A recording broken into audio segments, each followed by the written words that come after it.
Hello everyone, good morning. তো মাত্র উঠলাম ঘুম থেকে, বাজে হইলো 9টা। দেখো অবস্থা, মুখটার অবস্থা দেখো, একবারে ফুললা টেস্টে চালাই গেছে। আসলে ঘুম থেকে মাত্র উঠছি, 1 লিটার পাওয়া দিতেছে, মুখ টুক ধুই নাই। আর আইলাম একটু বাড়ির সামনে, আয়া দেখলাম যে ধান টান তো কাটা সব হয়ে গেছে। এই যে রাস্তার সাইড ফাইড যে খেতটি আছে, খেতটি দেখছো তোমরা, ধান সব কাটা শেষ, বাড়ি তো নিচে গা।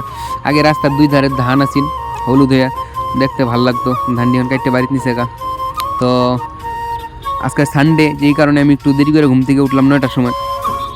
উঠতে আগে আইলাম ঝিলের পাড়, আয়া দেখি যে কুলে খাড়া ঝাইকা হয়েছে এই ঝিলের পাড়টার মধ্যে, যে এই পাড়টার মধ্যে একদিনকে একটা কুলে খাড়ার ডাল আইনে ফালা রাখছিলাম। তো এন থেকেই ঝাইকা হয়েছে। কেউ যদি লাগে আমার কমেন্ট করবা, কাছে পিঠে থাকলে দিয়ে দিতাম, ঠিক আছে? কুলে খাড়া কিন্তু অনেক ভালো স্বাস্থ্যের পক্ষে।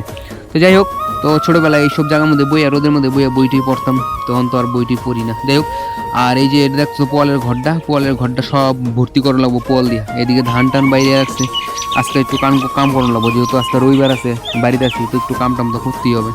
তো এই যে ধান টান সব এটি বাইরে রাখছে, আর এই যে ঘরটা, যে ঘরটার মধ্যে পোয়াল দিয়ে ভর্তি করানো লাগবো।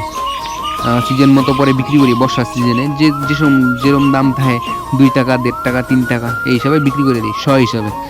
তো আমার কাজ এইটুকুই, যে আজকে এই পোয়ালটি আটি দিয়ে ঘরটা ভর্তি করা। তো চলো কাজে লাগিয়ে পড়ি, আজকে ভিডিওটা এনে শেষ করতেছি, বাই।